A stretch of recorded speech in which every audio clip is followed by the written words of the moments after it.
What happens when silence grows too heavy to carry? When the child of a master and a woman in bondage must live between two worlds? Can justice rise from destruction? This is the story of Sarah of Virginia, the woman who set fire to the Bertram house on Christmas Eve in 1851, taking everyone inside with it. Some called her act revenge. Others said she lost her mind. But the truth, buried under years of silence, may be far more unsettling. If you want to explore real stories history tried to hide, subscribe and turn on notifications so you never miss a new investigation. There's a kind of silence that lingers in old houses, not peaceful, but heavy, pressing down like a weight. The Bertram plantation, on the edge of Danville, Virginia, carried that silence. Built in 1792 by English wealth and Southern labor, it stood as a reminder of fading power. Its once white pillars peeled under the heat, and its tall windows stared blankly at the world beyond. Inside, authority ruled, cold, precise, and merciless. Sarah arrived there at just 9 years old. She remembered the wagon, the metal collar cutting into her neck, and her last glimpse of her mother being dragged away. No one welcomed her. No one asked her name. She was small, alert, and quiet, enough for them to decide she'd serve inside the house.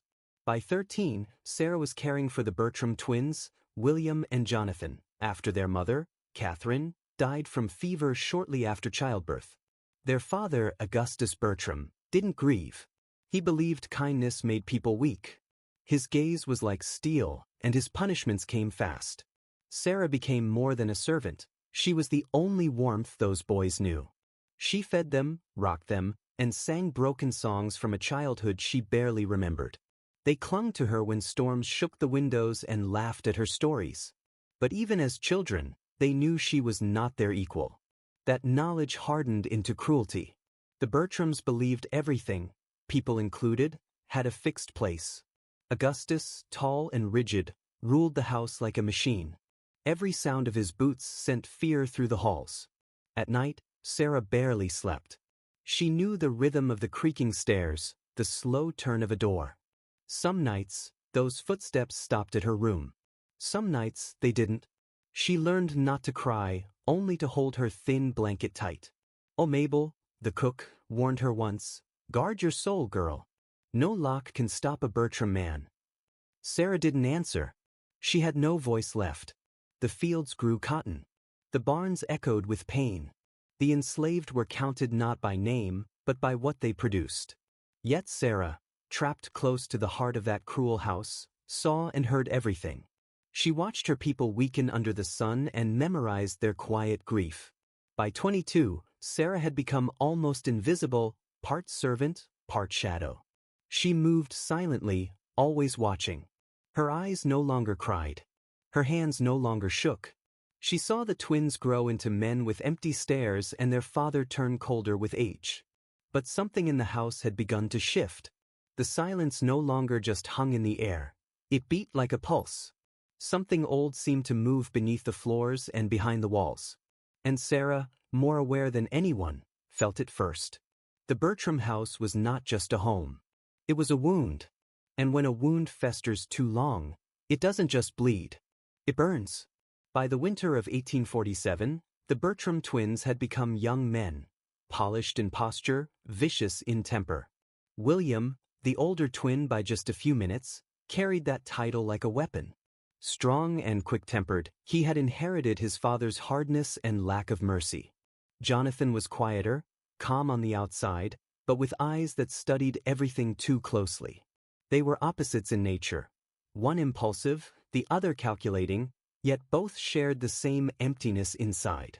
They no longer ran to Sarah for comfort. Now they summoned her with a snap of their fingers or a single word. She still obeyed, her movements steady and calm, but behind her silence, something had shifted. The warmth once in her eyes had turned cold.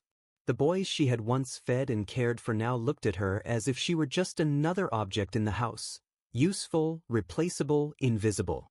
Still, beneath their cruelty, Sarah sensed something strange. A faint recognition, a discomfort neither of them dared to speak.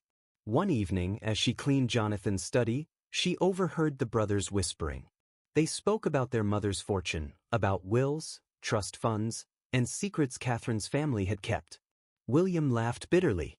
Jonathan said only, "Father won't live forever." Behind the door, Sarah froze. Her hands clenched around a rag soaked in oil and dust. Later, in the servants' quarters, Mabel studied her face and said softly, "You're lookin' through people now, girl. Like you ain't here no more." Sarah replied, "I see them clearer than ever." Mabel said nothing more.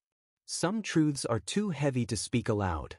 Augustus Bertram had grown slower with age. His once steady hand trembled slightly, but his tongue was still sharp. He no longer came to Sarah's room. He didn't need to. His power now lived in silence, passed down through fear. The enslaved still trembled at his name, not just for what he did, but for what he had taught his sons to enjoy. One morning, a boy named Elias was caught taking a spoonful of molasses, a harmless act easily forgiven. But William demanded punishment. The whip struck 37 times. Sarah watched, her face calm, even as Elias's back split open.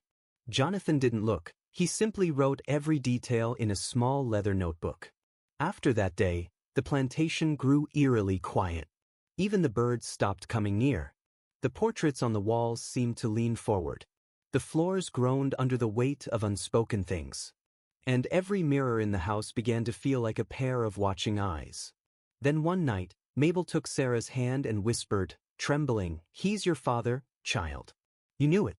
You just didn't want to hear it." Sarah didn't move. She only nodded.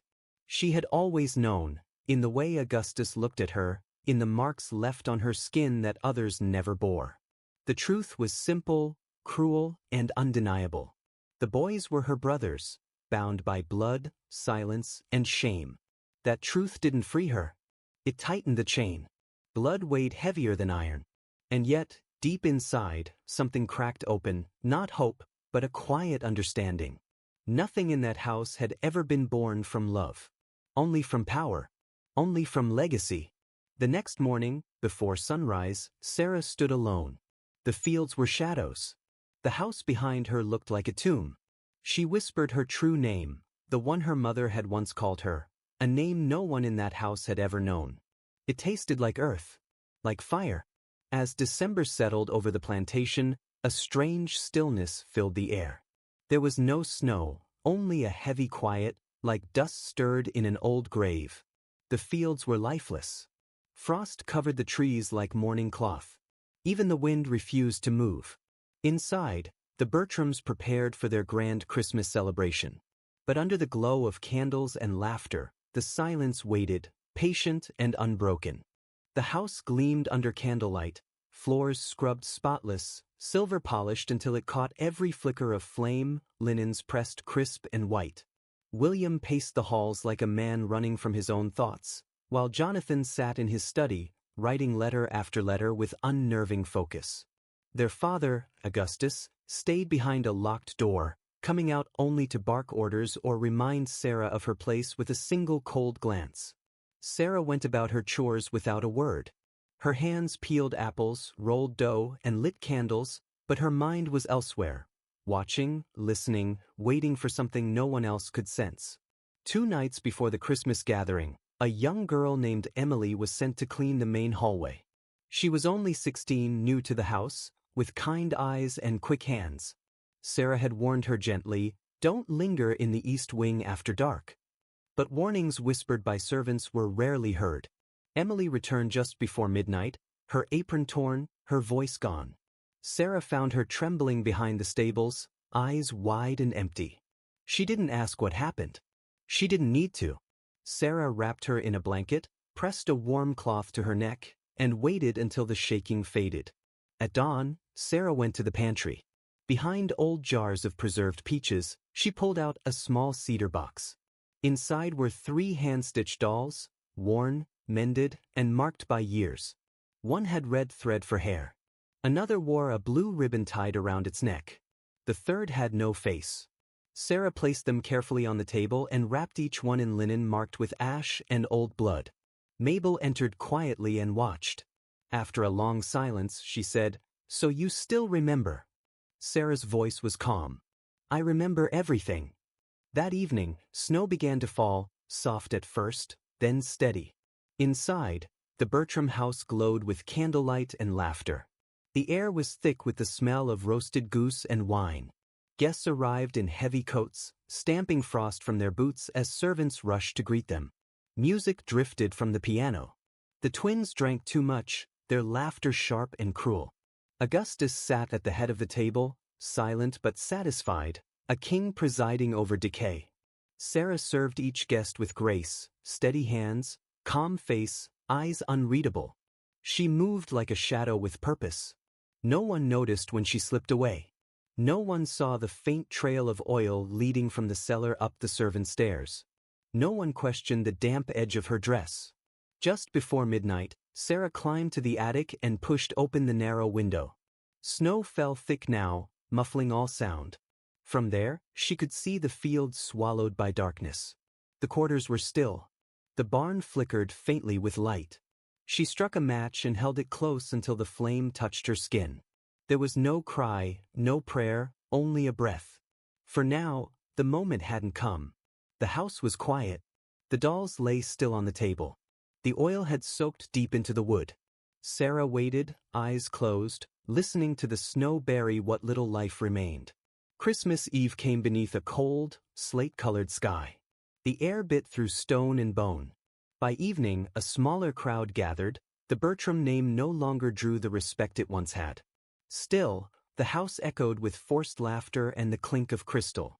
Sarah wore her plainest dress, sleeves rolled high, apron spotless. She carried trays, poured drinks, and served food with perfect calm. Her face showed nothing, but her hands were steady, not from duty, but from resolve. The fire in the great hearth burned bright, shadows stretching long across the ceiling. William and Jonathan argued quietly, voices tense. Augustus sat apart, sipping dark liquor, his eyes following Sarah wherever she moved. He said nothing. Outside, a storm raged. Wind slammed against the windows. Snow pelted the roof like sharp stones. And under that storm, the house groaned, not from weather, but from something old, something ready. When the last guest retired and the laughter died, Sarah began her final rounds. She cleared the dining table but left the candles burning. In the parlor, she folded the blankets, fixed the curtains, and opened the flue wide. Then, near 2 a.m, she descended into the cellar. Beside the coal bin sat 4 half-filled cans of oil. She reached for one, her hand steady, her eyes clear, and the silence of the house seemed to hold its breath. Sarah carried the oil cans one by one, steady and deliberate, careful not to spill a drop. She moved through each hallway, spreading it along the floors, the stair rails, and even the wood panels of the east corridor, the same place where another servant's blood had once dried in silence. Her movements were calm, almost ceremonial, as if every motion was part of a long-practiced ritual. When she was done, Sarah placed the 3 dolls on the mantel in the drawing room, each one facing outward. Beneath them, she drew a clean line of salt. Then she struck a match, and another, lighting every candle in the house, even those that had burned low. One by one, flames came to life across the rooms, reflecting off the glass and mirrors until the Bertram home shimmered with gold and orange light, as if watched by 1,000 unseen eyes. At last, Sarah returned to the main staircase. Her steps were slow, her breathing calm. She paused at the top, glanced over the railing and looked down, not at the people, but at the house itself, as if speaking to it without words. Then she dropped a single burning rag into the pool of oil below.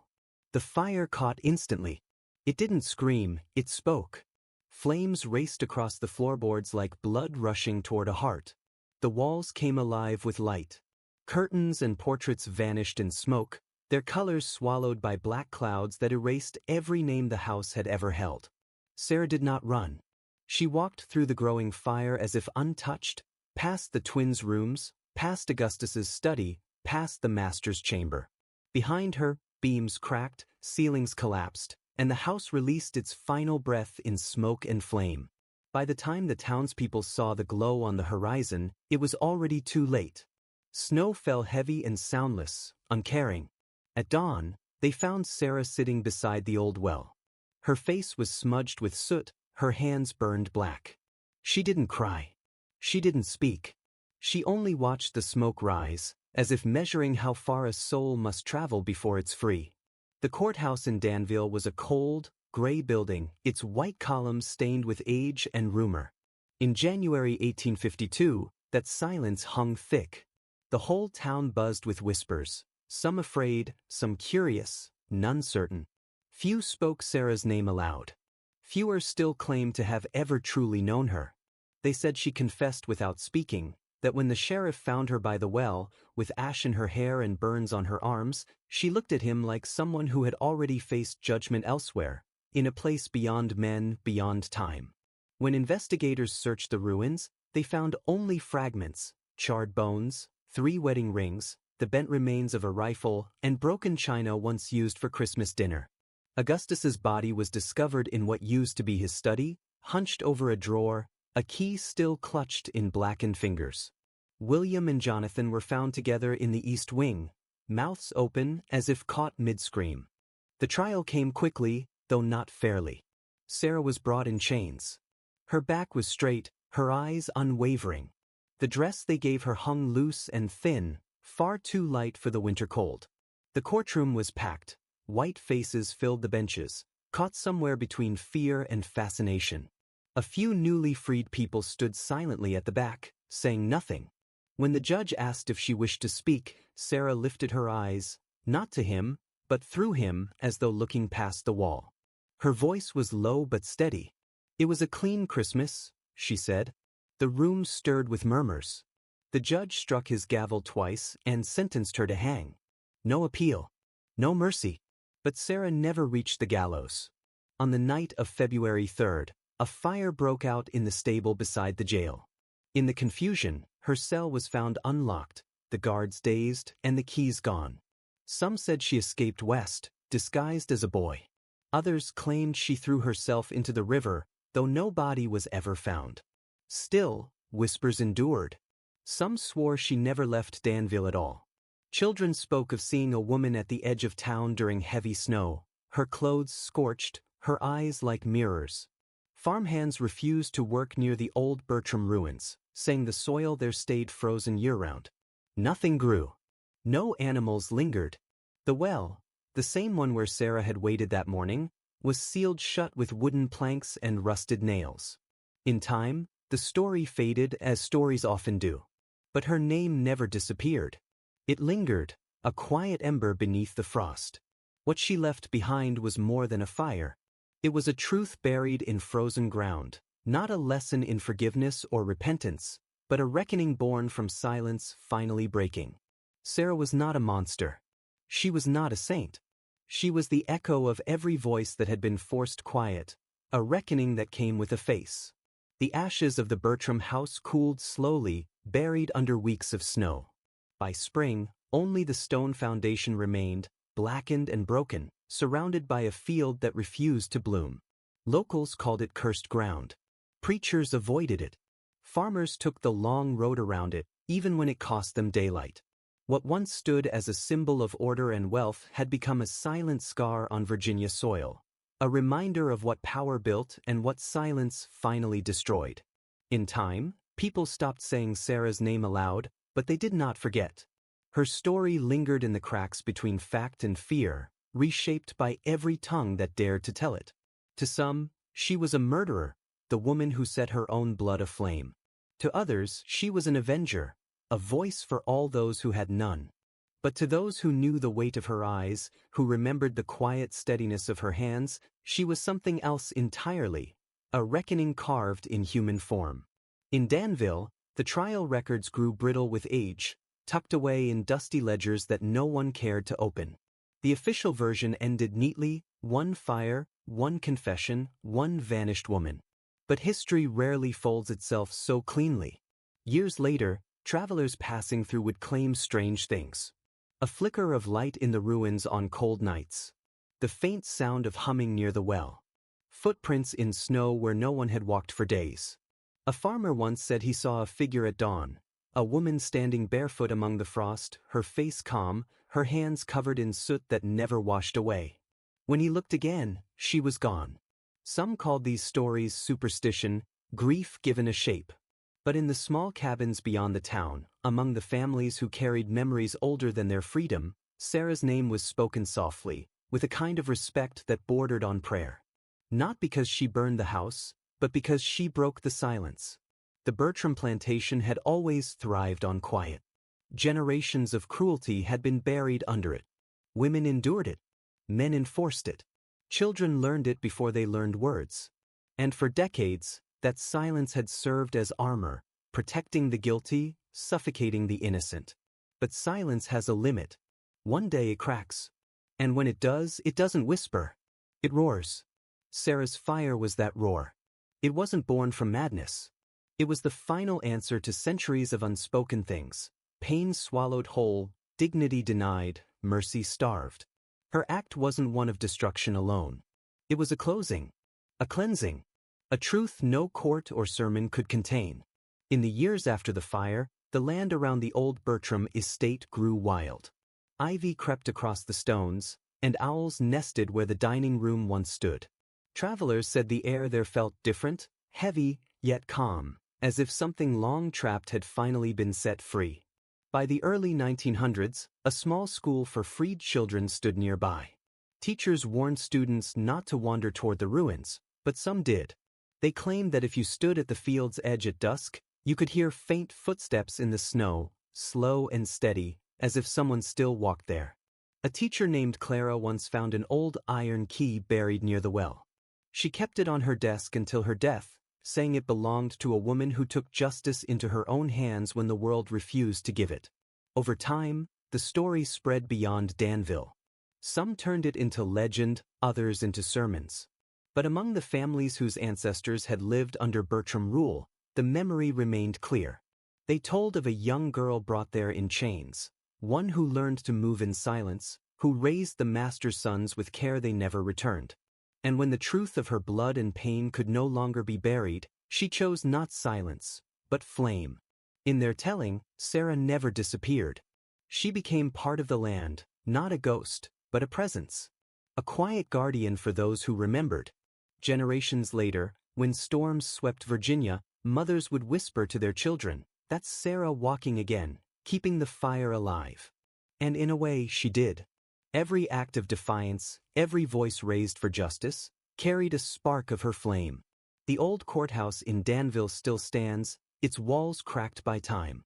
Locals say on cold mornings, you can smell smoke when the doors open. Records list Sarah as deceased, cause fire, but beside burial, the line is blank. No grave, no stone. Maybe that's how it should be. Some lives cannot be contained. Sarah's story wasn't just about vengeance, it was truth breaking free. And if you visit that barren Virginia field today, you may still feel it. A warmth beneath the earth, a whisper reminding the world that silence, when pressed too long, will always rise in flame.